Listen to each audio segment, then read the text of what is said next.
The world is about to change. Well, at least the world in terms of gaming notebooks and laptops. Let me explain. This is a desktop NVIDIA GTX 1070. It's in my mini ITX build PC here, connected to this fancy ultra-wide monitor. This is a pre-production model of the brand new ASUS ROG G752VS gaming notebook. So what's going on here? Well, basically, this notebook has one of the brand new NVIDIA Pascal 1070 cards.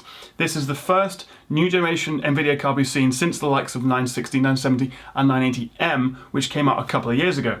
So this you're therefore expecting has the 1070M, and that's where things get kind of interesting. They're basically, in terms of performance and spec, the exact same as the desktop chip, which is incredible. And if you've ever bought a gaming notebook or looked into them, you'll know that generally, the M mobile versions of the desktop variants tend to be quite a lot less powerful, maybe 50 to 60% as powerful as their desktop counterparts. That's the trade-off you have to compromise on when you go for a gaming notebook, but that is not the case anymore with these brand new cards. I did a video about this a couple of days ago. I couldn't talk about it, but this is what I was going to show off, because it's going to make a night and day difference to the world of gaming notebooks. Not necessarily just this one specifically, it just so happens this is the one I have that ASUS kindly provided me. As I say, it is a pre-production model, but the fact that this notebook and loads of other ones will be coming soon with basically desktop versions of these brand new Pascal cards is incredible in terms of performance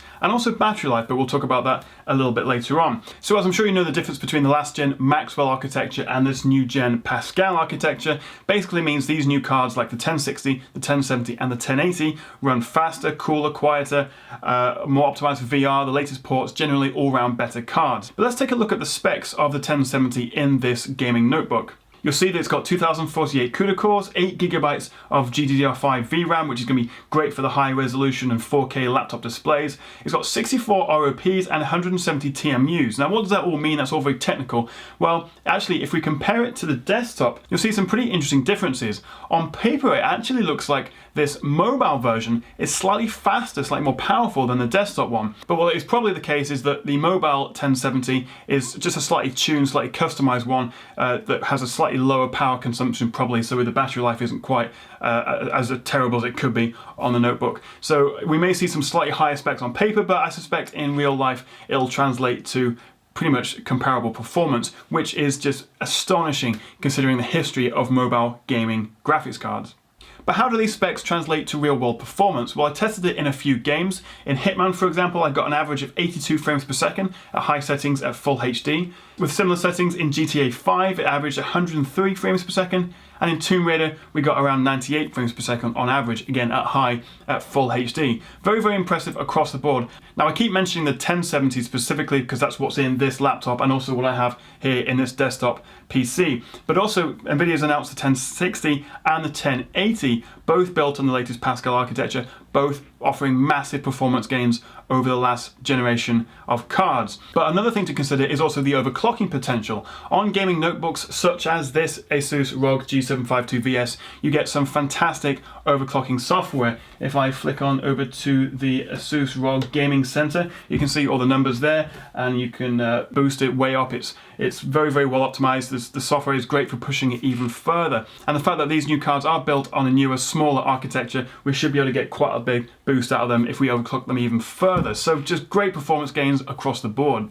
As for power consumption, we're expecting the new 1060 to use about 80 watts of power, the 1070 100 watts, and the 1080 around 120, which is about 50 watts or so less than their desktop versions, which is why we may be seeing slightly different specs on paper when we look at GPU-Z. So it's going to be slightly tuned, a slightly customized version. It's not just like in some of the older massive gaming notebooks, some companies would be able to fit in actual desktop cards into the notebooks. That isn't the case. It isn't. Looking at the specs, we can see that they're not identical cards, so they haven't just picked up one of these and planted it in there somehow. So it's a slightly different card, but as I say, in terms of performance, roughly it's on par, which is just incredibly exciting if you are in the market for a new gaming notebook. Now, aside from better performance, one of the other benefits we'll see from these new cards is improved battery life. Now, I've actually tested the old, or should I say current, G752 with a 980M graphics card in it. I ran an hour-long Netflix test, and after an hour, it had used 41% of its battery life. I ran the exact same test here, and it had used just 30%. That's with the power unplugged, of course, and brightness at 50% and power saving on. Now, I understand that the gaming GPUs probably won't be used that much during a Netflix test, but whether ASUS has done something else and improved battery life through other efficiencies, or whether the cards themselves just have lower idle power draws, I'm not quite sure just yet. I will find out in the future, but I am seeing a substantially improved battery life on this new model. So let's round up what is new. Basically, all new gaming notebooks with NVIDIA's latest 1060, 1070 and 1080 graphics cards are basically the same desktop versions. There's no more significant mobile compromise that we used to get on the old 980, the old Maxwell cards. But gaming performance on new 2016 onward notebooks with these new graphics cards will be significantly better than the current generation of ones. We're talking up to double the performance for very little difference in power consumption, and actually due to efficiencies, probably better battery life. So if you're in the market for a new gaming notebook right now, I'm not entirely sure when these will be available. This is, as I say, a pre-production model, and I can't actually review it. This is just a hands-on preview because it's not quite ready yet. But we are expecting them to be sort of released and announced around Gamescom and coming out later in 2016. So do hold off if you're looking to buy a gaming notebook right now, because if you get one with a 970M or 980M now, and this comes out in a month or so with a 1070 or even a 1060, you'll be kicking yourself, because everything across the board is significantly better on these new laptops. As well as being fast and more powerful, they are still pretty big and pretty heavy. As you can see, this G752VS here is a bit of a mammoth laptop, and it's not going to slip into your backpack particularly easy. So we're not seeing a huge design change or anything like that. At least in this model, it'll be interesting to see what other companies do.